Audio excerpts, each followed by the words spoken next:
Hey everybody, welcome to Cheap Pops. I'm Dave. I'm Nick. We have plenty to talk about today. If you've never watched us before, we are a show that focuses mainly on wrestling, but we also talk about movies, video games. Our next episode is going to be all about video games, actually, and pretty much anything that pop culture that we like to talk about. There's been a lot going on. It's September 14th, 2023, and there's been a lot going on since our last episode. The big news, CM Punk fired from AEW, and if you can see, we're repping CM Punk behind us. We've got the spray-painted belt and everything. CM Punk all over the table. And yeah, we support CM Punk. I'm down for CM Punk. I think this is bullshit. And who's going to draw you more money? Right? Jack Perry or CM Punk? And I've seen people, well, you know how Punk is. He's the one that creates problems. Does he really? Is he really the one that causes the problems? Or is he not taking any shit from people that are saying stupid shit on live TV? You don't expect him to react to it. You don't expect, these children that he deals with, right. You don't expect him to retaliate against them. That's just fucking stupid. Really? I mean, you're gonna favor Jack Perry over CM Punk. CM Punk is a heavy merch mover. He's a ratings getter. One of the main reasons you got Collision was because of CM Punk. I don't understand. I think it's stupid. I wouldn't be surprised if he shows up at the Royal Rumble.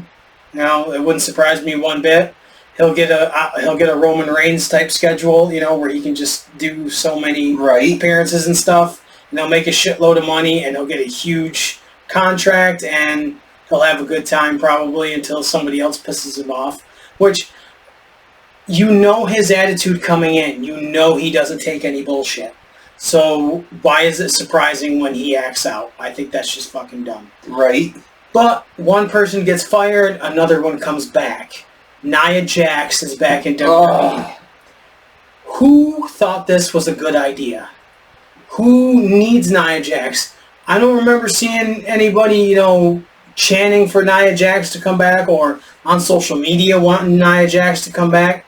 Plus, she pretty much potentially hurt the woman that is actually drawing money, Rhea Ripley, when she did that bonsai drop on her and did not hold back on it at all. Yes, Yokozuna used to just flop down on people when he did the bonsai drop, but it wasn't a money drawer, and one of the biggest women in the company, Rhea Ripley. He would do it to job guys that were making $100 a night. He wasn't doing it to Shawn Michaels and Stone Cold Steve Austin and Bret Hart. He was putting his feet down first and taking a lot of the blow away from it. But Nia Jax sure didn't. She just landed right on Rhea Ripley's chest. And I'm guessing just from the pictures I've seen of what Rhea Ripley used to look like and what she looks like now, she's had breast implants, and coming straight, down on her chest with what Nia Jax weighs is not a good idea. But I think it's dumb that Nia Jax is back. Whoop, I didn't want to do that. Well, since I was talking about, people, I thought of this as soon as CM Punk got fired. Apologize to me. You will apologize to me. He was saying that to Vince McMahon, but I think it fits. Tony Khan needs to apologize and get CM Punk back. I think it's just dumb that he's gone. Really, it is stupid. It really is fucking stupid. Yep. So I gave him a flash drive with a bunch of wrestling on it because my god, I had so much to fucking try to catch up on. There was a lot to watch, but we'll talk about All In first. What did you think of All In overall? Like you said, it was like WrestleMania. It felt like fucking WrestleMania. It felt more like WrestleMania than WrestleMania did this year. Right. That crowd in England was ready for that show. It was a stacked show. Even 0 Hour. The main match was Aussie Open against Adam Cole and MJF for the Ring of Honor tag titles. I thought it was really good. MJF has the kangaroo kick. They used comedy in it, but it was well placed in my opinion. I think they did well with it. And you can tell MJF is having fun. Adam Cole is having fun. I'm loving the stuff that they're doing. I am too. That one super kick by Adam Cole at one point was just amazing. It looked like he took the one guy's head off with it. Right. The double clothesline. Never did I think that a double clothesline would be as over as it is right now with MJF and Adam Cole. The drone shot of the crowd during that match was just amazing, where they panned almost the entire crowd. That was crazy. I love the promotional video that they did for the AEW wrestling game. Adam Cole and MJF. Yeah, that was really good too. The dynamic between those two was really good. And I like that they won the tag titles. I think that's pretty cool. And it gives them, if they do end up splitting up, it gives them something to split up over, which is, right. And that's been done before. I mean, they did it with Austin and, Stone Cold Steve Austin. They've done it a lot of times. Even Austin and Rock, I think didn't they win the tag titles? No. It was Stone Cold Steve Austin and Dude Love. Oh, yeah. But Bang. Yeah, but it's a cool dynamic. They're really good together, and I'm sure they're going to split up eventually because MJF is just an asshole and he can't stop being an asshole. Or if Adam Cole's going to turn on MJF, you really don't know. But it's cool. The thing is you get rid of CM Punk, that's stupid, and then you do something cool like this. Tony Khan is good at certain things, but other things he's getting the wrong advice from a lot of people, in my opinion. I'm not there, but in my opinion, that's what we do here. He made the wrong decision. That's my opinion. The other match, which caused some of the problems to begin with, Jack Perry against Hook for the FTW title. And Jack Perry said that, it's real glass and, get over it, or Cry Me a River. Yeah, Cry Me a River. Cry Me a River. If you didn't expect him to have a comment about that, especially when you knew he was the next match and he was going to be waiting at the grill position when you came back through the curtain, you're just fucking stupid. Right. How you got Anna Jay, I'll never understand, but that's neither here nor there. Hook tapped out Jack Perry, new FTW champ Hook, the way it should be. Jack Perry, fuck him. That's just stupid to me. And then it went into All In, the first match, which I shouldn't say I'm surprised that they got CM Punk to go out after all that. But, right. CM Punk against Samoa Joe. If you know anything about Ring of Honor, that was one hell of a fucking match. It was. And what did you expect with Samoa Joe and CM Punk? Two professionals that are going to put on a really good match. It was such a great match. I had to watch it 3 fucking times. Did you? That's cool. I mean, it really was. And they called it for the real world title, the spray. And yes, that's a toy. It's one of the toys that I spray painted because I've tried to sell it at shows and it never sold. So I said it'll display nice. So that's what I'm gonna do. Speaking of that, you know how much money Tony Khan could have fucking made from doing this? Oh like yeah, that? Yeah, because WWE makes them with the NWL belts. Exactly. And it left a lot of money on the table. But what are you gonna do? I mean, it's just. Decision making. Sometimes he makes good decisions, and sometimes he makes really bad decisions. So, the 5-knuckle shuffle and the Hogan leg drop spot by Punk was great. He's so good at manipulating a crowd, even when he knows that they're booing him. He plays into it really well. Speaking of that, if you look at some of the audience members in the crowd, some of them are like this to him. Yeah, and he's kind of like Cena, where he's going to get a mixed reaction, but he's going to get a reaction no matter what. And I don't like Cena, granted, but he gets a reaction every time he comes out. And I like that Nigel was doing some of the announcing for this. A Ring of Honor guy. It's very fitting that he was in the Pepsi plunge off the top rope with a clean win by CM Punk. I didn't see that coming. I didn't see the clean win coming. But I thought that it was like you said, it was a really good match. Yes. I only watched it the once. I'll probably go back and watch it again. I had to watch it 3 fucking times. Right. I had to. I thought it was really good. I might actually rewatch the Stadium match too. Yeah, I know you really like that. The next match, the Golden Elite, which is Kota Ibushi, is Kenny Omega and Hangman Page, right? Yeah. Yep. Against Jay White, Juice Robinson, and Takeshita.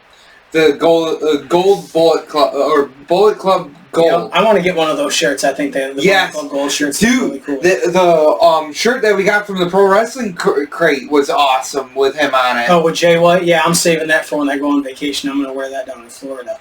I think that entrance tunnel with the LED going through all the way through. That looked amazing. That was badass. I think they need to use that a lot more. That was really cool. It was a frenetic 6-man tag. I mean, they do trios matches all the time.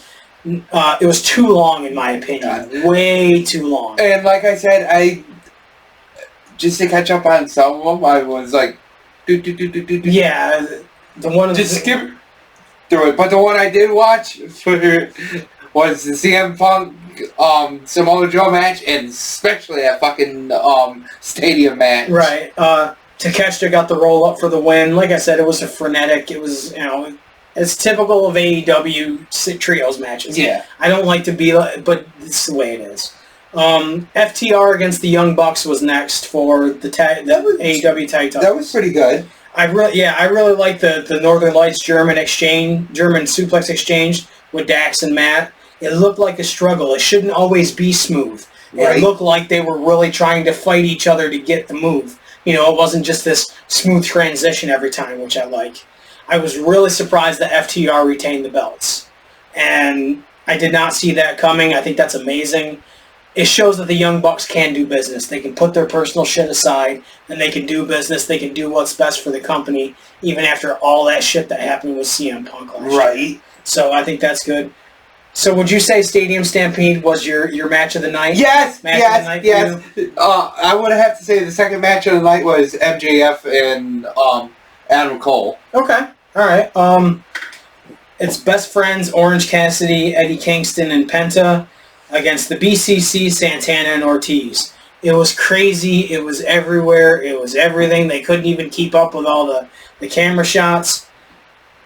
I to be honest, I didn't write notes for this because there was so much shit going on. There was so much going on. And not that that's a bad thing. I mean, we have fun watching the deathmatch matches where there's a shitload of stuff going on. I can't say anything bad about this match. I'm not Jim Cornette. I'm not just going to shit on it just because it's a multi-man match. I enjoyed it. Orange Cassidy got the win with the Orange Punch. I'm not surprised that Orange Cassidy got the win. It was good. The one thing I fucking loved that Orange Cassidy did, and I'm like, fuck yes, Type A Deathmatch!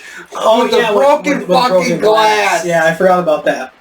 He taped his hands up with duct tape with the sticky side out and put it down in the broken glass. I did enjoy that. That was really... I completely forgot about that. The next match, Hikaru Shida, Saraya, Britt Baker, and Toni Storm in a four-way for the women's title. Saraya coming out to We Will Rock You was pretty cool. I do like the way that Tony Khan licenses music, even if it's for one time only, for people to come out to. Not much to say about this match. Toni Storm is amazing.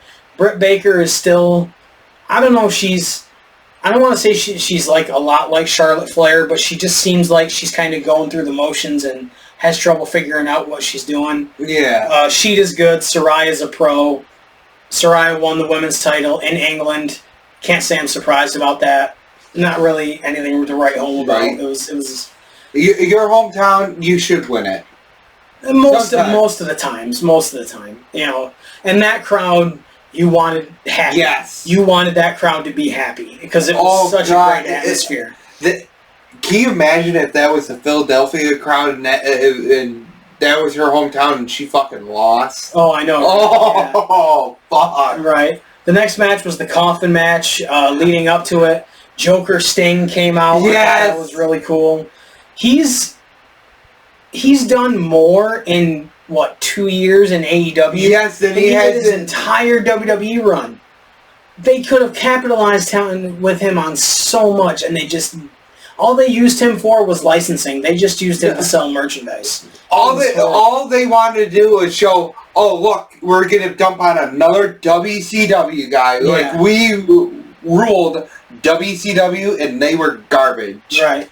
And to come out to Metallica, which he came out, that was great. Because he came out to Metallica and WCW for a while, like in 99 and 2000. Mm-hmm. And you wouldn't know that because WWE dubs it out because they're not going to pay the rights for Metallica. Tony Khan is, but WWE's not going to pay the rights for Metallica.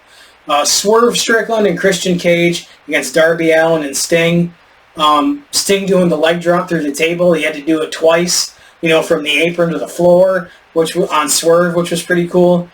Darby Allin with the coffin drop onto that casket. Oh! And we're not talking the WWE wooden casket. No! This is one of them hard metal caskets. That man does not... Jeff Hardy has been reckless at times. Darby Allin is the most reckless wrestler I've ever seen. And I don't love it. give a He does not care. He's does more than Sabu. He just does not give a shit. And good on you. I mean, if that's the way, if that's what you got to do, that's great. Speaking of Sabu, that would actually be a pretty good match. Sabu versus Darby Allin, but Sabu in his prime. But Sabu could still go. He's pretty broken down. I don't know if he could, but that would be pretty good. Yes. Swerve did a double foot stomp on Sting, and he really took care of him. He made sure to not, hit him really hard with it, and he pretty much just, hit his shoulder, kind of glanced off his shoulders when he did it, and, it was Sting and Darby that won, right? Yes. Yeah, I figured. Yeah, I didn't write it down. Jesus Christ, the way he hit the coffin drop for the end of that match, right on Swerve Strickland being in the casket. Right. The next match, Chris Jericho against Will Ospreay. This was my match of the night. I like Will Ospreay a lot. When he was the aerial assassin, when he used to do the matches with Ricochet, which were just athletic exhibitions of them doing, as Jim Cornette would say, gymnastics. But they're mesmerizing. Yes. If you go in knowing what it's going to be, you should be able to enjoy it. Exactly. Or not. And I wanted to mention, because we talked about Sting, the old school WCW NWO Sting. I don't know why it says where the big boys play, because he's wearing the fucking Wolfpack shit in this, but this is an original flag. This is not a reprint. I found this on eBay. It's got the copyright date and all that shit. I just like showing off some of the stuff that we have. Yes. And let's see. Jericho really stepped up, but him trying to sing Judas live, holy fuck. How does he do concerts? He's fucking horrible. That man, he's like when they did the Smug episode on South Park. That man loves the smell of his own farts. And he has no idea how awful he is. When he first was in AEW with the little bit of the bubbly stuff, I liked that stuff. I thought he was doing good. And then you just started to realize that he just loved everything that he was doing. And if you listen to his podcast, he loves to listen to himself speak. And I don't get it. Ospreay won. He should have won. Jericho, that should be his role now, is putting over the younger guys. Yes. I really like Ospreay, so... It looks like they might be leading somewhere with what the fuck is his name? Sammy Guevara and... Oh, yeah, him and Jericho, they're gonna have some... It's gonna fuck up eventually, so... The next match, the House of Black against the Acclaimed and Billy Gunn for the Trios titles. The House of Black all in white, which I thought was actually pretty cool. It's a new... Julia Hart, holy shit, she was looking good. She always looks good, but whatever she was wearing that night, god damn. I mean... I don't know if she's with Shotty Lee Johnson. I think that's who she's with. That's a lucky man, I'll tell you what. It didn't need to be no holds barred. Because you had the coffin match. You had the Stadium Stampede. It didn't need to be no holds barred, in my opinion. But Acclaimed and Billy Gunn win the Trios titles. You knew that's where it was going when Billy Gunn came back. Nothing wrong with the match. I like House of Black. I like that dynamic. And, they're not doing as much of the spooky stuff as they were before. Right. So that's cool. The main event, Adam Cole against MJF for the world title.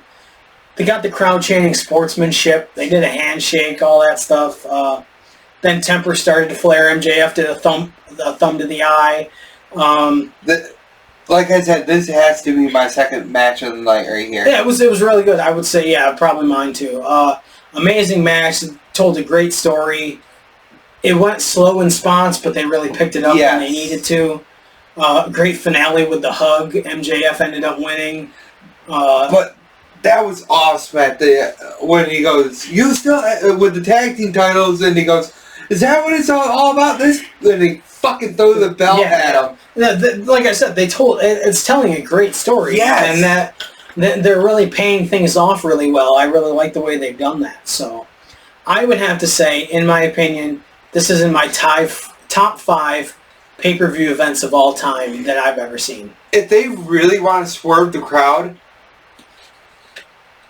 have Adam Cole stab MJF in the back because everybody keeps what the hell is his name? Kept saying that MJF is going to be the one to stab you in the back. Oh, Roderick Strong. Yes. Yeah. Or well, the Kingdom did too. Before we get into Payback, you want to show off some of the stuff that you brought? Yes. All right. I brought Bray Wyatt delivering Sister Abigail to Rey Mysterio. Yep. You know how we feel about I know how you feel about Rey Mysterio. Rey Mysterio, I like cookies. Yes, when the belt is bigger than you are, you should not be champion. Brock Lesnar from 03. Yep. The Ruthless Aggression Brock Lesnar. Yes. I like it. And The Undertaker. Yeah, that's the 99 Undertaker. I like that a lot. Yes. And that's not the original title that came with him. Oh, you put one of the tag belts on him? No, I actually put the... Oh, is it the big gold? Oh, the gold eagle. Yes. That's cool. And if you're wondering why Ricky the Dragon Steamboat is on here, he will be talked about later. So yes. And the cup, CM Punk is on the cup. So, and we just like displaying stuff. So go ahead. Right. What you got? I got stuff to show off later, but I kind of want to break it up a little bit. Oh, because you bought two, right? Yeah, yes. Of course you did. This is still in the box.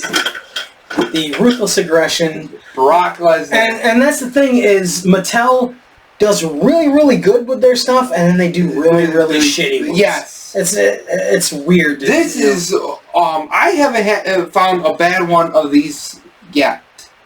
No, not those. No. The Ultimate ones, no. They have not.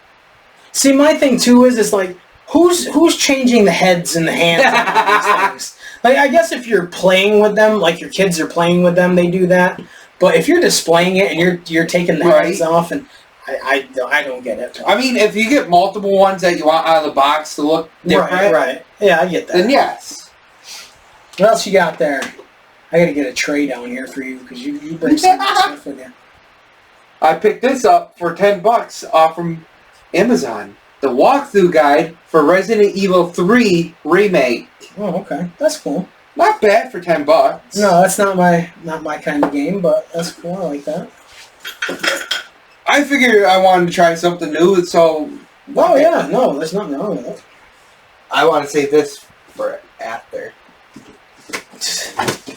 Then I have the walkthrough guide for Grand Theft Auto 5. Good God, that's like the Bible, for Christ's sake. Yes!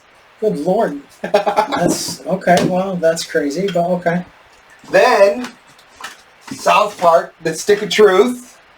I've never played that either. This is fun. I might, now that I've got the Xbox, I might end up downloading that. And they have the fractured butthole on there to come... I don't want to hear about your fractured butthole. That's not something I need to know about. And while he's digging the next thing out, what we have behind the hard camera right now, since it's September, Ground Zero, 1997, right now the Patriot is wrestling Bret Hart. Oh, this was a good find right at Cooper's Cave. Modern Warfare 2. The walkthrough guide, and I did not.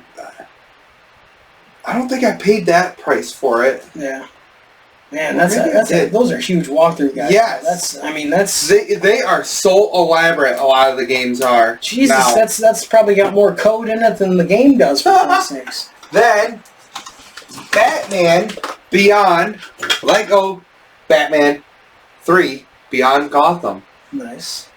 So you're just bringing in a shitload of books today, huh? Yes. I told you I had some walkthrough guide. I guess so. Then, this was a awesome, and I mean an awesome find at Cooper's Cave for $5. See, I don't like that game. I don't like it.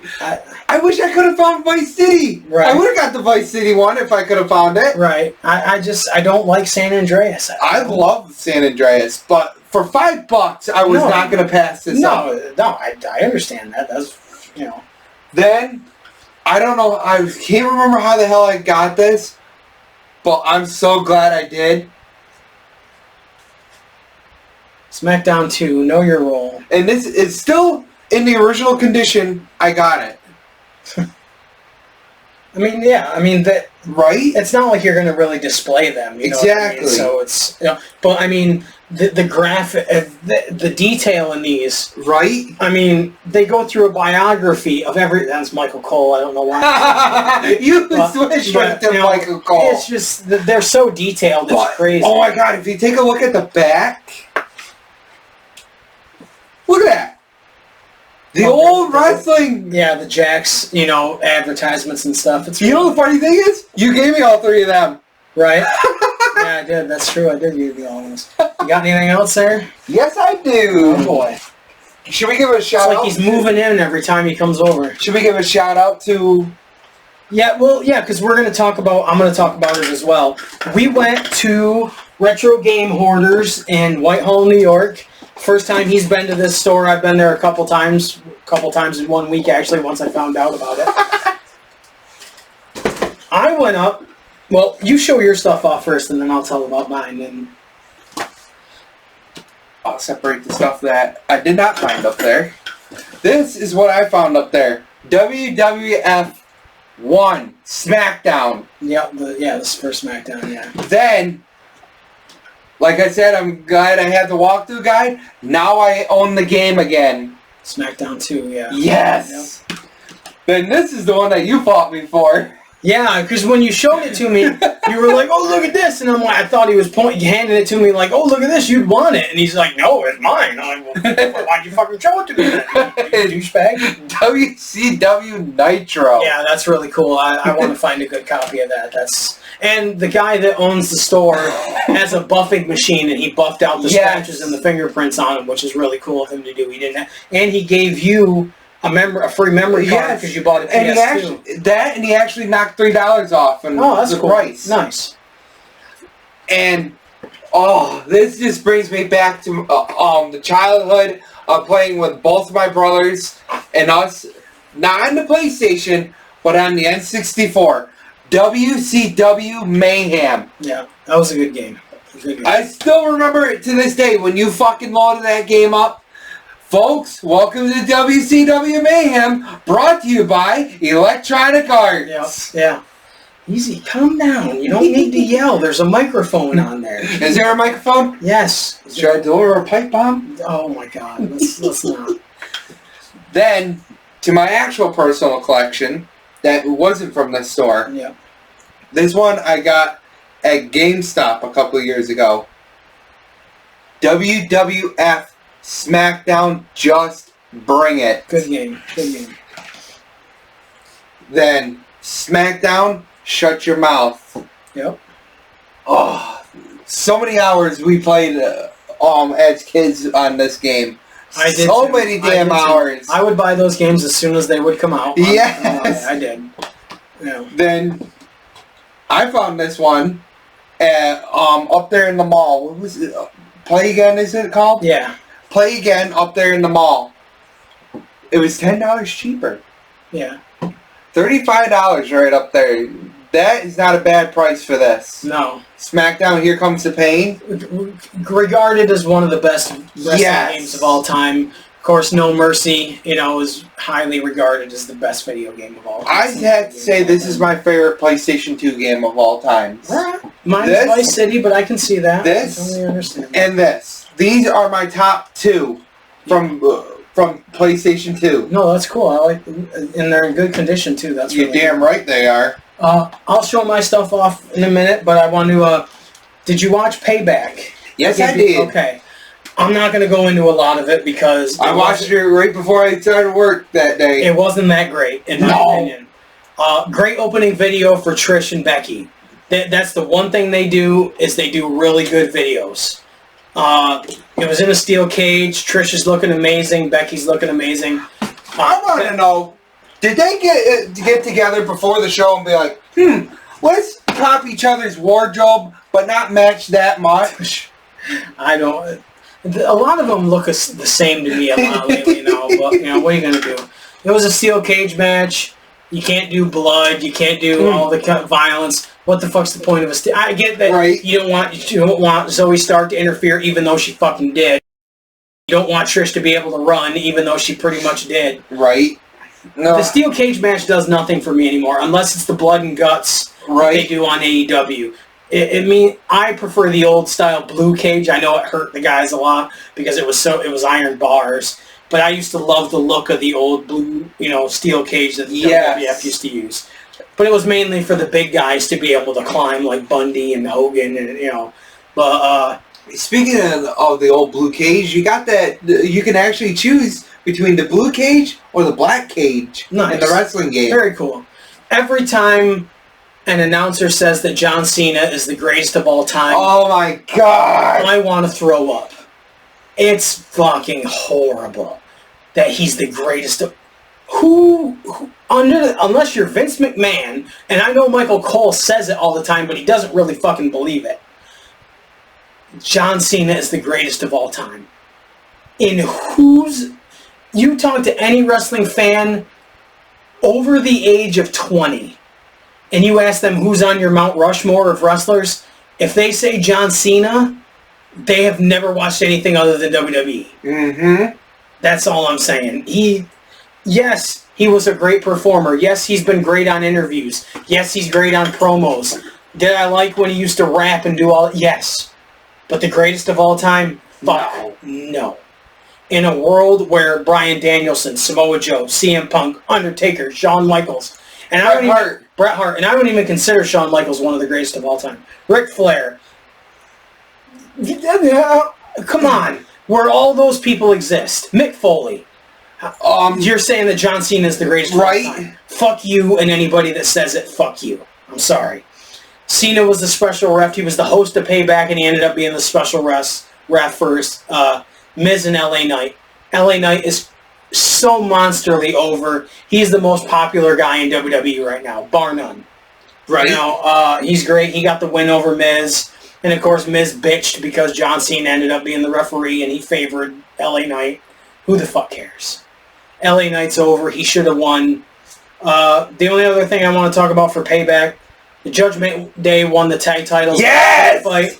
It was a good match. So now everybody in Judgment Day has a title. Rhea Ripley's women's champ. Dominic is North American champion.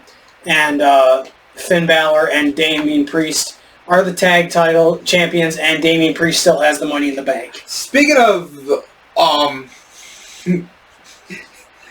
Dominic. Yes. Did you see the interview with Edge? No, I did not see the interview. Well, they were doing an interview with Edge, and asked him, now, who do you see standing here saying that they were in the business for 25 years where you are right now? And he goes, Dominic Mysterio. And the interview that he did, he goes, well, I've been here since 2005, so I already got 18 years behind my belt. All right. That's cool. Before we get into the Impact Emergence show, this came in today. I've shown on a prior episode, I don't remember which one, I showed artwork that I had commissioned of Ninja Turtle mashups.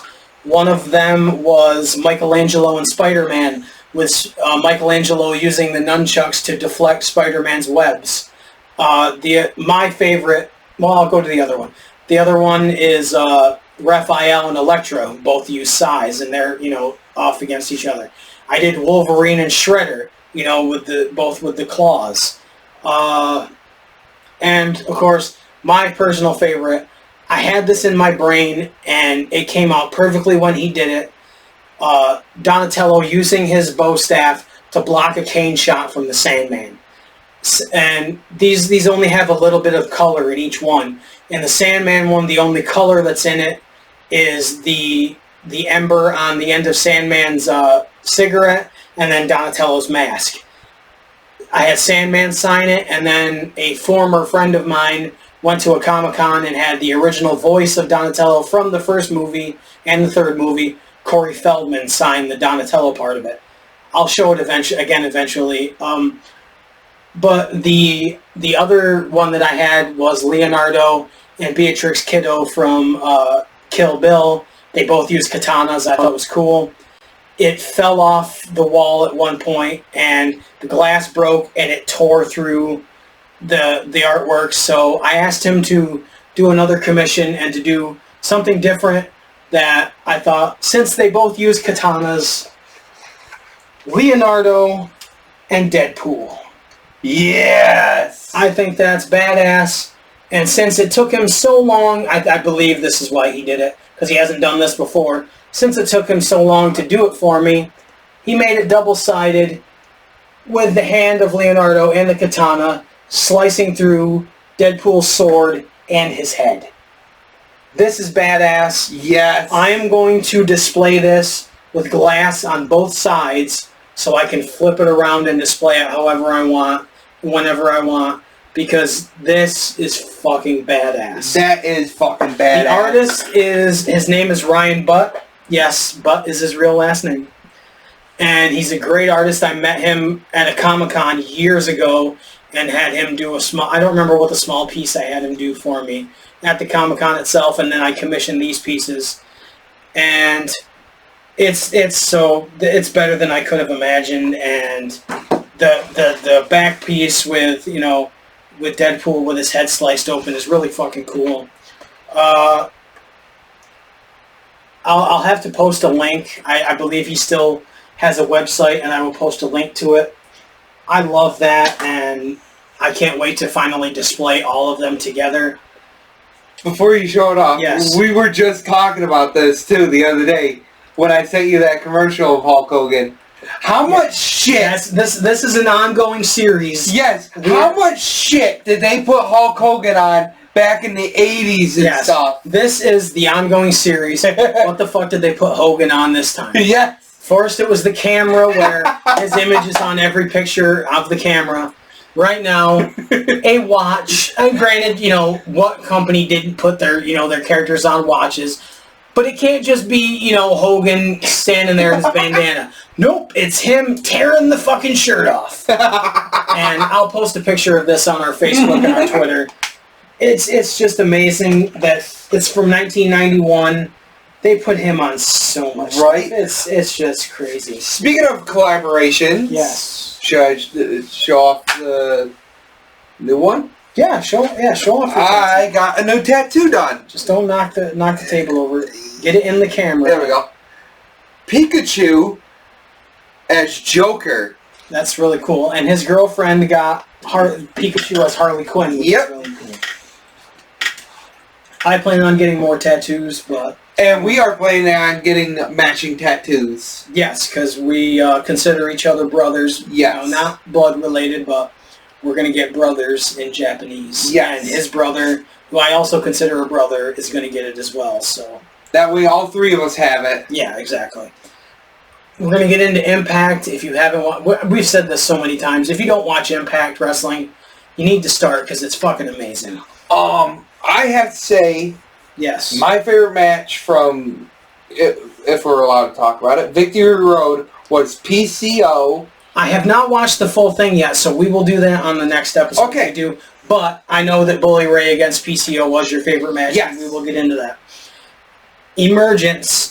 They do pay-per-views. I mean, they do 4 a year. Bound for Glory is coming up next month in October. And in between, on their Impact Plus app and on YouTube, they do special events. This one happened to be Emergence. On the countdown, there is a new tag team called Joya. Joe Hendry and Yuya Uemura. If you've never seen the Joe Hendry entrance, it's tremendous. His music is really catchy and it's really good. Well, now they have made a new one for this team Joya, and it's great. It's such an original theme. They beat the Good Hands, which is a good tag team. I mean, they're an underneath tag team that wins every once in a while. It was a good match. If you've never seen Joe Hendry, look him up on YouTube because I love his stuff. When you got to the actual event, Eric Young against Diener. If you've never seen Diener be serious and all you've seen was him back in the day with ODB, yeah, he's really good at being a serious psychopath and.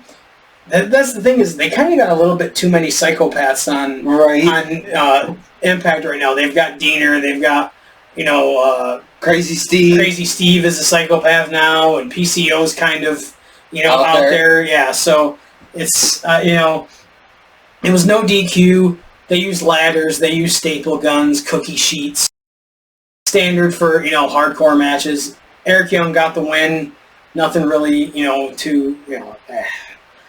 I wasn't really invested into the Eric Young, Diener, Violent by Design thing. Some things I'm just not into, and as I've grown older, like when I was a kid, I watched every match. I was into the story of every match. Now, I kind of fast forward through things. Yeah, now we just... I do watch. I try to watch as much as possible, and I try to consume as much as I can. But there's just something like X Division matches. To me, it has no special meaning anymore because I can go watch AEW and I can see a high flying three or four high flying matches on any wrestling card in any promotion. So it doesn't have the same flavor that it did back in the day when WWE had the cruiserweights, but they weren't doing much with it. So the X Division stood out. I still say my favorite of the cruiserweights back in WCW. Yeah. Back then when it was really fresh, too. Yeah. You didn't see that. Still, hands down, my favorite WCW match, Eddie Guerrero versus Rey Mysterio, Halloween Havoc. Yeah, that's probably in my top 10 matches of all time. So, yeah, that was really good. The next match, a 4-way for the women's tag titles, the Death Dolls against Jody Threat and I have Kane written down, but I can't think of her fucking name. And MK Ultra, Masha Slamovich and Killer Kelly. I really like the dynamic between Slamovich and Killer Kelly. It kind of looks like they're going for like a gothic lesbian kind of thing, but it's still, it's still cool. I mean, whatever they're doing with it. And Giselle Shaw and Savannah Evans were the other team. MK Ultra won. Typical 4-way tag match, even though it's with the women. There wasn't much to go. I kind of I watched it, but I didn't really watch I kind of skimmed through it. Yeah, and if you say, well, you're not a real fan, fuck you. I can skim through whatever I want. I enjoy what I want to enjoy. Same. I'm not telling you what to enjoy. I'm telling you what I think is good. And, okay, yes, I did say you should watch Impact Wrestling. But I'm not telling you what matches you should enjoy. Exactly. And I'm not saying you should enjoy Impact. I'm just saying... give it a shot. Yeah, exactly. That's like, Jim Cornette will... And I love Jim Cornette. I like his podcasts and his YouTube videos. But he'll watch AEW and he'll tear it apart. He'll watch WWE and tear it apart. He'll never watch Impact. And I get that he used to work there and there's like a bad taste in his mouth because of it. But he won't even watch it. And... I'm not asking him to watch a whole, and he'll say, oh, well, I didn't even know that person was wrestling anymore. Well, a quick Google search will figure out that these people are in Impact. Exactly. So that kind of bothers me a little bit, but whatever. The Digital Media Championship, Johnny Swinger against Kenny King. I never thought Johnny Swinger would actually have a character that I actually enjoy. He's playing a goofy, 90s... wrestler with the fanny pack and the colorful outfits and saying daddy and all that stuff. It was good. Kenny King retained the title. Heath interfered, but Kenny King still kicked out, so Kenny King retained the title. I've never been impressed with Kenny King, so the match really didn't... But I watched it because I like Swinger. I like the character that he plays. So the tag title is Subculture against the Rascals. Speaking of the Rascals... Yes. You watched their match at Victory Road, right? A little bit? A little bit. I didn't get that far. I like the fucking jerseys that they had, that they entered out with. Oh, it was like soccer jerseys. Yeah. And that's cool. I like when they do stuff like that. It looked cool. I'm not really into the Rascals. To be honest, I'm not into a lot of the tag teams. Right. Me, I didn't care. I'm like, I like the fucking jersey. Right, and a lot of the guys do have, I think Macklin has cool merch. The front toward enemy stuff where it's like a Claymore mine. I think that's pretty cool. Speaking of Macklin, should we talk about the upcoming show? Sure, we can segue into that. We are going to, this weekend, actually tomorrow and Saturday, we're recording this on Thursday, we are going to World of Hurt Wrestling in Vermont on Friday, and then we are going to XWA in Pittsfield, Massachusetts on Saturday. Our friend Mikey Cheese is going to be wrestling on both of them, and at the World of Hurt show, they are bringing in Dink, who used to be with Doink the Clown, the midget. I'm saying midget. That's what I grew up calling them. They're midgets to me. Tiger Jackson. Listen, Eugene. Yeah, okay, yeah. The midgets. Tiger Jackson. I have an 8x10 signed by Doink that I'm going to get signed by Dink. I love that. And Steve Macklin, I have the Rebellion poster that we went to the Rebellion pay-per-view. Yes. And he wrestled Chris Sabin on that pay-per-view. I'm going to have him sign that. The best part is, a couple of times during that pay-per-view of Rebellion, you can see us in the audience. Yeah, I've noticed that. And there's actually a lot of events that I've gone to where you can see me in the audience. A couple where the wrestlers themselves held up signs that I made and stuff and pointed them out, which is pretty cool. And an independent wrestler used my signs on his merchandise once, which I think is fucking cool. Nice. So, but enough about me. We are going to meet Steve Macklin. I'm really excited about that because I think he's really good. Rebellion was the first time I really saw him wrestle, and I think he's good. And I love that he became Impact Champ. I hope he becomes Impact Champ again because I think he's good. He should have fucking held it longer. I agree. I think he should have held it until Josh Alexander came back. Right. And that should have been the match, Alexander winning it back, from... Exactly. But back to the Emergence show. Subculture against the Rascals for the tag titles. I don't care. I don't even remember who won. I believe Subculture. Rascals. Rascals won? Okay. Yeah, so the Rascals are new tag champs. I don't care. Sorry, I don't care. The only reason why I know is because I skimmed through it this morning. Right. Well, no, actually, before it came and picked me up. All right. Frankie Kazarian against Eddie Edwards at Killer Kowalski's school. If you don't know why, both of them were trained by Killer Kowalski. It was an okay match. Eddie Edwards' wife Alicia ended up interfering, and Eddie Edwards won. There's a good story going into it, and I do like the story, but these kind of cinematic things, they're kind of hit or miss with me. Yeah. This one was, and no disrespect to Frankie, but I've never really got into Frankie as a character, so, but it was okay. I liked him better when he was with Chris Daniels. Yeah, when they were bad influence or the addiction, that was cool. Because that kind of gave him a personality, the snarky, Exactly. So, Sonata against Jake Something for the IWGP title, I skipped this match. I had no interest in seeing Sonata against Jake Something. Nothing against Jake Something. I don't care about Sonata, and I just wasn't going to watch the match. The next match, an 8-man tag. Moose, Bully Ray, Leo Rush, and Brian Myers against Josh Alexander, Kushida, and the Motor City Machine Guns. The only thing that I remember about this match is the Uranagi by Moose on Chris Sabin through the table. That's the only thing I remember. Right. Leo Rush put Kushida through a table with a frog splash to the floor. PCO got... triple power bombed off the fucking stage to the table. PCO returned, did the triple power from the stage to the floor, the concrete floor through a table, and sits right up and went after Bully. That was good fucking shit. Awesome. And you say, he got right up after, power bomb to the floor. That's his thing. He's a Frankenstein. That's what Frankenstein would do. He wouldn't feel pain. Hawk used to take pile drivers from everybody and just pop right back up, and nobody said a word because he was fucking Hawk from the Road Warriors. So it didn't bother me. I know it bothers a lot of people. Steve Macklin returned as well. He helped Moose pin Josh Alexander to win. It was okay. I mean, it was a 4-way, and the integration of PCO and Macklin was the best part, in my opinion. The main event, of course, I've talked about it a lot of times. My obsession with Deonna Purrazzo. I think she's... Tell Macklin. No, you should not tell Steve Macklin that I am obsessed with his wife. I'm not obsessed like that. But don't I want to have a good time meeting Steve Macklin. Don't ruin that for me, please. No.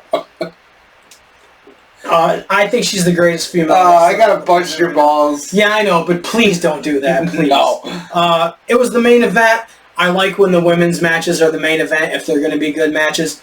Trinity looked better in this one. When they had the match, was it Slammiversary? Oh, God, that was bad. Trinity looked really bad. She looked like Charlotte Flair in that one. And if you've heard any of our rants about Charlotte Flair. Oh my God, you know, especially me. Yeah. So, Trinity made Deonna Purrazzo tap to retain the title. I didn't really like that part, but what are you going to do? Right. Yeah. What, I forgot what's it available on? Now on one of the streaming networks? What? You can actually watch this now. Oh, Indiana Jones. Yeah, I really liked that movie. We did a full review of it, or I did anyways, I think. And yeah, that was really good. I think, yeah, it's streaming now, and the new Fast and the Furious is streaming now, and I like those movies too, so. Yeah, Emergence wasn't that great. I'm hoping Victory, I'm about halfway into Victory Road, and I like that, so I'm hoping that'll be, it'll be better than Emergence. And Bound for Glory is coming up, and they always go all out. I'm loving seeing Santino Marella, though. Right? Yeah, Santino, and what's great is he's smart.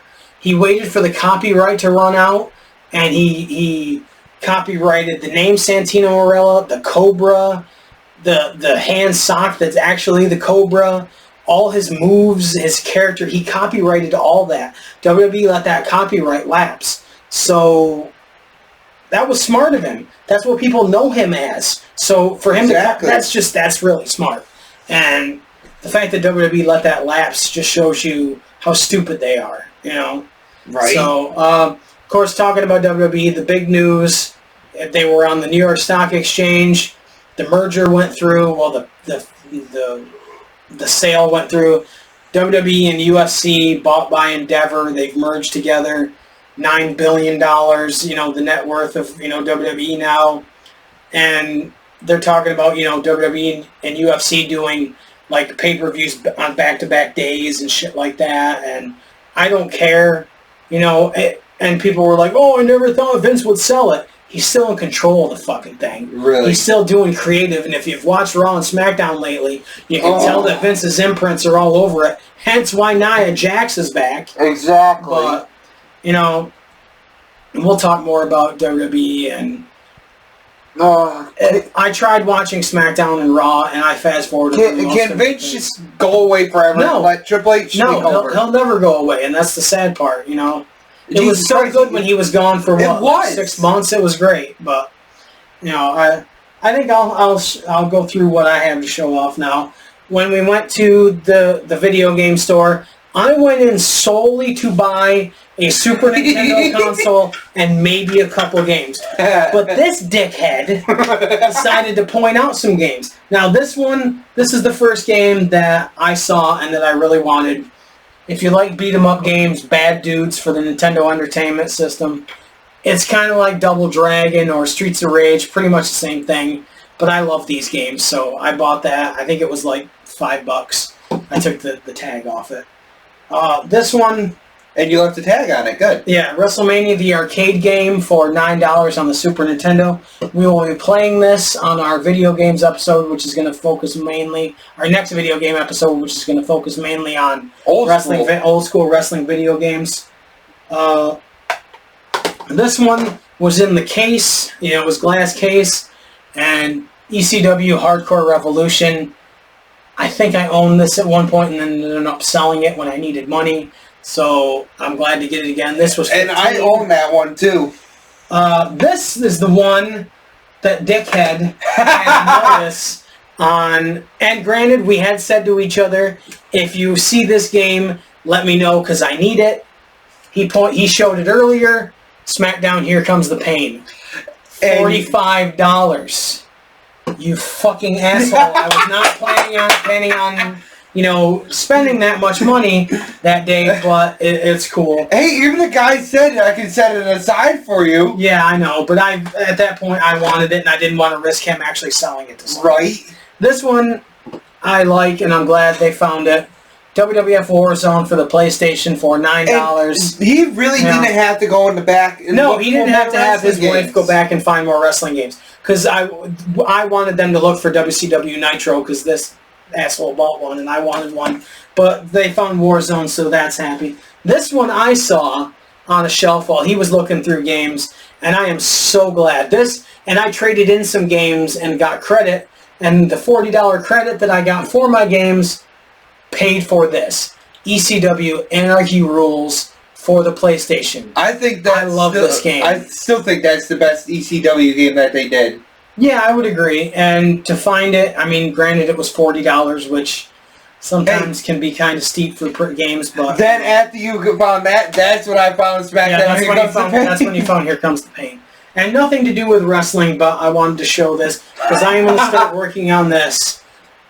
I like some Legos, I don't like all Legos, but Venomized Groot, if you... On the back, you can do it two ways. You can do him half Venom, or you can do him as all Venom. And if you start one, you really can't do the other. You know, you have to kind of do one or the other. I am going to do half, Groot, half Venom. I don't want to do the all Venom. I plan on doing one bag out of this per day, because I'm not going to be able to sit down in one sitting and do this whole thing. I tried to do the Batman mask. Did you? Yes. I like doing some Lego projects, so I gotta start on the helmet that you got me of Darth Vader. Yeah, and I want to do. I had the Tumbler Batmobile from the Dark Knight, which I want to do too. And that was the other one I was keeping my eye out for you, but you wound up getting it. Right. So since we already talked about the shows that we're going to, we will be doing reviews of those Would you like to do that over again? No, I don't want to do it over again. Let's get into, did you watch All Out? Yes! Okay. I thought this was good, but coming off that you had just done a pay-per-view the week before, and you fired fucking CM Punk, which was dumb. Right. But you kind of recovered a little bit with one match, which is something that Ricky Steamboat had to do with. The Dark Order against MJF for the ring. MJF and Adam Cole for the Ring of Honor tag titles. There was a lot of comedy in it. The Dark Order is trying to be serious again and be sinister, which I like. It was a fun tag match. I like seeing Dark Order as heels again. MJF and Cole retain. What did you think about this one? That was pretty good. Yeah, and after the match... Like I said, I'm loving Adam Cole and MJF as I am too, I really am. As a tag team. I'm fucking loving it. After the match, as they're walking up the ramp, Samoa Joe's music hits, he comes out and he shoves MJF almost off the ramp. And then MJF ended up attacking Samoa Joe in the ring, and they got pulled apart and all that stuff. Because, of course, the next match was Shane Taylor against Samoa Joe for the Ring of Honor TV title. I know Shane Taylor because I've seen him in Ring of Honor before. A lot of people don't know who Shane Taylor is.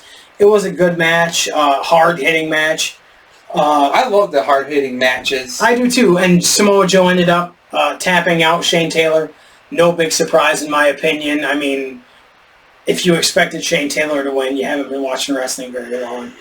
I'm amazed at how good of an athlete Shane Taylor is. He's a big dude, and he can do a lot of good stuff, but I didn't expect him to. Speaking of big dudes that can fucking go in that ring, Kane, The Undertaker. Oh, yeah, there's a lot of guys that can. It's just sometimes you don't expect to see it anymore. But, the next match, Luchasaurus against Darby Allin for the TNT title. I like, Christian as a heel, doing the heel promos and acting like he's the champion. It's such good stuff. I like the switching of announcers from Kevin Kelly to JR. I think it's cool that they do that because then you're not hearing the same people through the entire show. Right. Like Michael Cole and Corey Graves through the entire 4 hours. I like that they switch it up. And JR is good in small doses now because he's not the announcer he used to be. And I know he hates people saying that, but he's not. I'm sorry. King is not the same in that world. Plus, he's had a fucking stroke. So, he's never going to be the announcer he used to be, but I like them switching him out for certain things. Luchasaurus still sucks in the ring, and but he retained the title because Christian interfered and shit, so... Can I talk about what I'm watching after this? Talk about it now. We can stop what we're doing right now and go... Old school WCW in 2000. Bobby Heenan's not on commentary right now. That's true. He's not. And I'm like, you sons of bitches, I like Bobby Heenan, bring him back. But I am liking this guy, what the fuck was his name? That replaced Bobby Heenan. Mark Madden? Yes. Yeah, Mark Madden's good. He's good. He's fucking hilarious. He's good at being the Jesse Ventura heel announcer. And he's really. He was hilarious in a lot of the matches. Yeah, and there's not a lot of bright spots to 2000 WCW. No. To me, the only things that I liked were Screaming Norman Smiley, Alphys against Terry Funk. That stuff was funny. But there's really not a lot about WCW in 2000 to really. They're doing still Sid Vicious champion right now. Okay. I'm on either, I think in March or February right now. Oh yeah, so you're not even into. Russo wasn't back at that point yet. No. So, yeah. So that's all right, but. And. The shit that Terry Funk was doing with Rick, such good fun. Oh yeah, right there. And then he did the stuff with Dustin and all that. Yes. Stuff. Yeah, so there were bright spots, but not a lot of them. Right. So, and Sid being involved was always cool. I always. Yep, and this is way before Sid broke his got his leg. Oh yeah, it was a year before he broke his leg. Yeah. So, let's get back into All Out.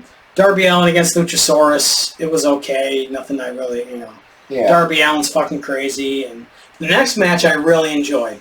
Miro against Powerhouse Hobbs. I thought that was power versus power. And sometimes those matches can be bad. Hit or miss. Yeah. Think of like Ultimate Warrior and Hercules back in the mid-'80s. Right. Sometimes those can be bad. But this one was good. Or Brock Lesnar and Goldberg, WrestleMania 20. Right. Miro with a drop kick, the crowd was really into it. They were chanting meat because, it's chopping meat, two big dudes chopping meat. Miro tapped out Hobbs and amazing big man match. And then Lana showed up at the end. They're going by her real name, CJ Perry. She looked amazing and she hit Hobbs with a steel chair, and they're still playing with, Miro, not acknowledging her and all that shit. So it was good to see her. I figured she would be there at some point, so. It's better than what they were doing with her in WWE. Yeah, and you don't really know what they're going to do with her right now. Right. So,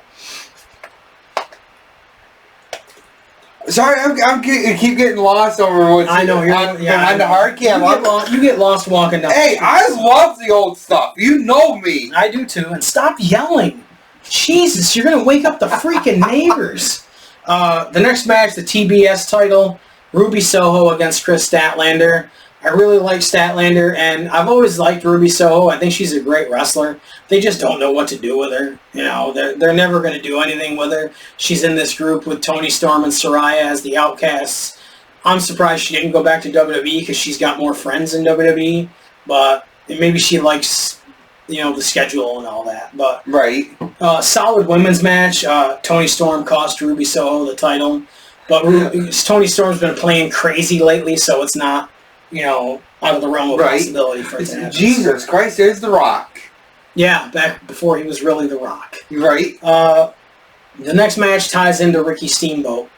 They did, because CM Punk got fired, he was supposed this is the first time The Undertaker did that dive, by the way, from the ring to the floor. Pretty cool if you've never watched Ground Zero. The first time The Undertaker ever did the dive. 1997, September. Pretty fucking cool. Yes. The story leading in, because it was going to be CM Punk against Ricky Starks at All Out, but of course CM Punk got fired.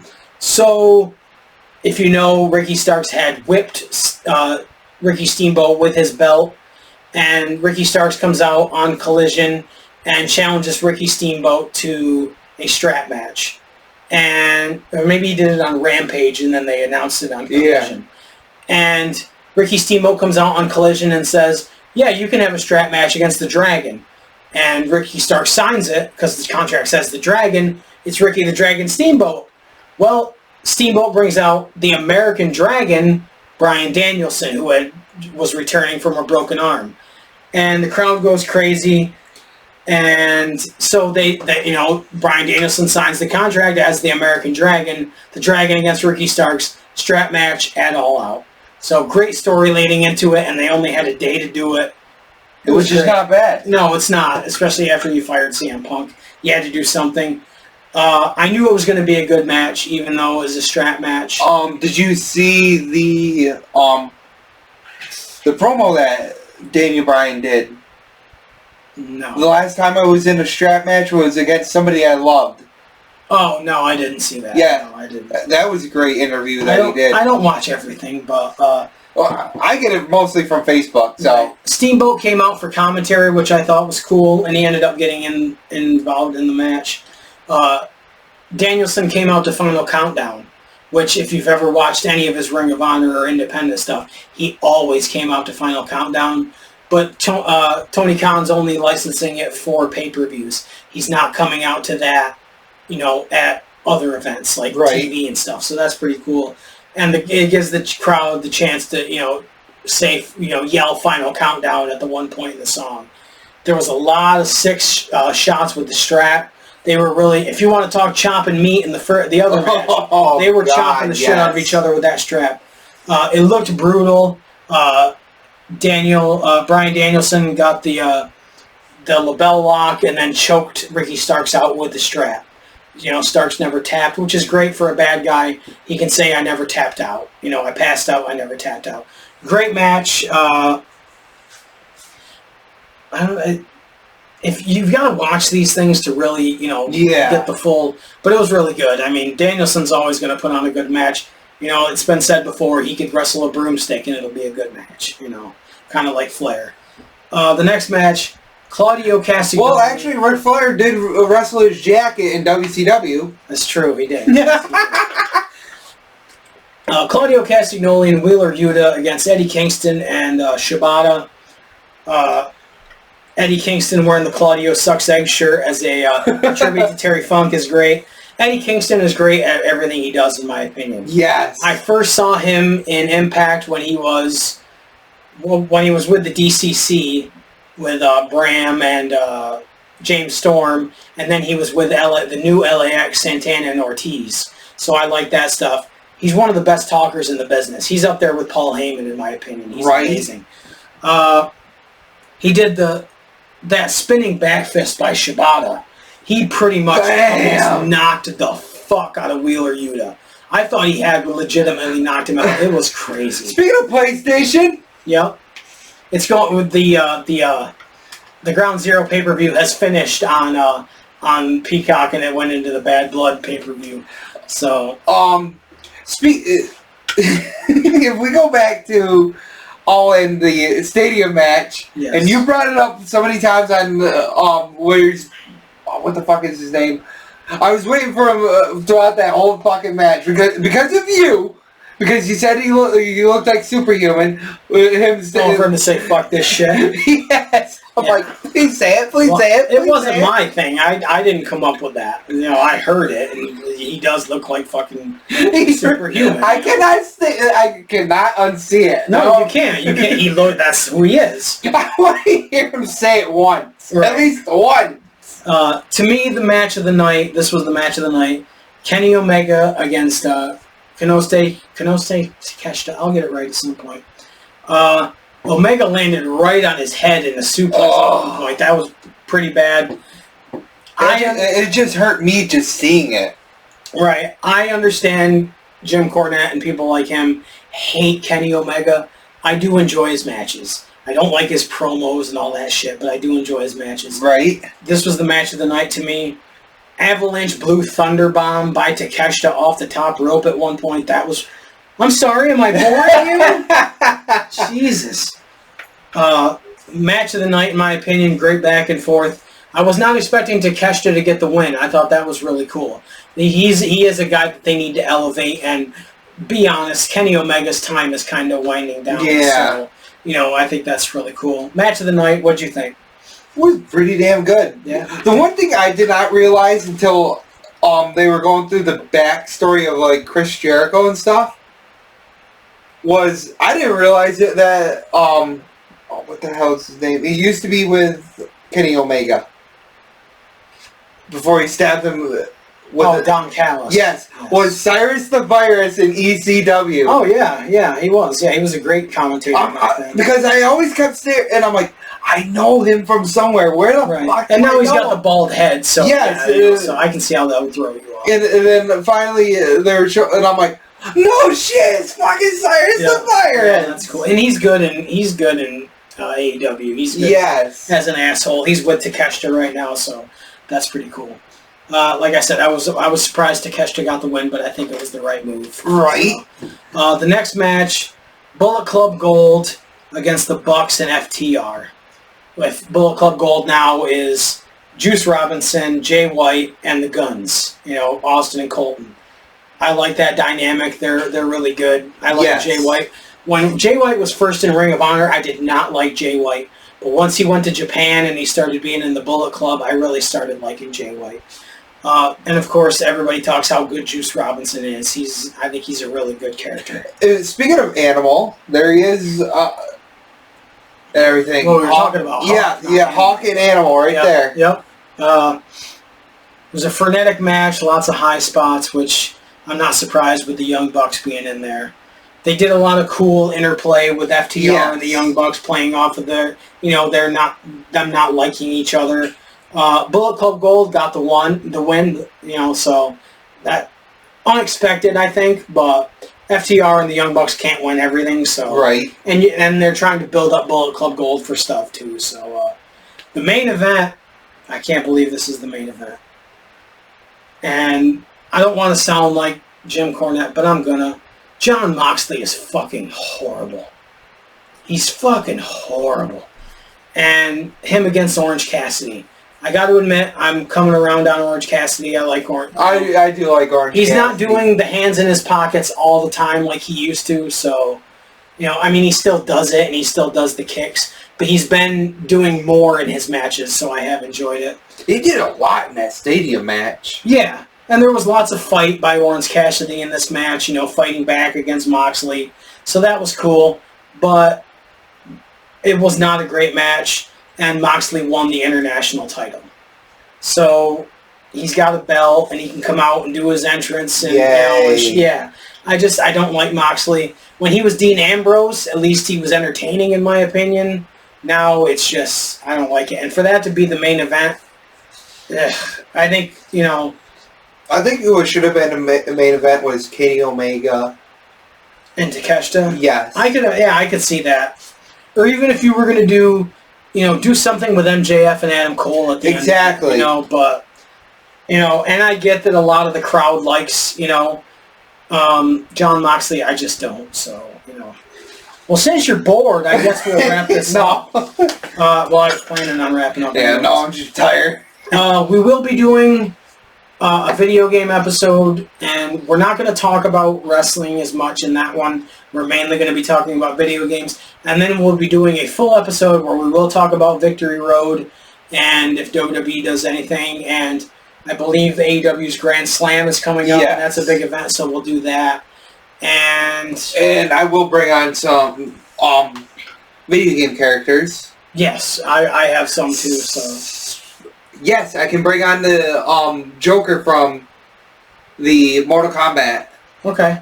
And we will, in our full episode, we will review the two shows that we're going to. Yes. So, check out our merchandise, cheappops.redbubble.com. Shirts, stickers, phone cases, all kinds of stuff with our cool logos on Should we talk about the new logo? Yeah, it's not up there yet. I will upload it, soon when I get the chance. We did a takeoff of the Street Profits logo. We did a C and a P instead of an S and a P. And we put Cheap Pops, in lettering above and below. So, yeah, look for that one. And my personal favorite, the Double Dare inspired logo. Yes. I think our stuff looks cool. I've said it before and I'll say it again. I think our stuff looks cool. And John Cena's stealing our fucking logo. Yeah, the G.I. Joe one, yeah. So, yeah, and follow our socials. I've been posting more. Facebook, Twitter, TikTok. We're going to do, I keep saying this, but we're going to do more TikTok videos. Yes. We're going to hang our green screen and we're going to do more videos. Hey, did you know that John Cena is the greatest of all time? Fuck you. And I will post pictures from these upcoming wrestling events on our Instagram, on our Facebook, and on our Twitter. So, at Cheap Pop Show on all social media. And I think this is episode 17? Yep, 17. Episode 17. Thanks for checking it out. The video game episode will not be numbered. It will be a special episode. It'll be Video Games Part 2. 2. Part 2, yes. So thanks for checking us out. Follow all our social media. And put a comment. Let us know what you think. We'd love to get feedback. I'm Dave. I'm Nick. Thanks for checking out Cheap Pops on YouTube.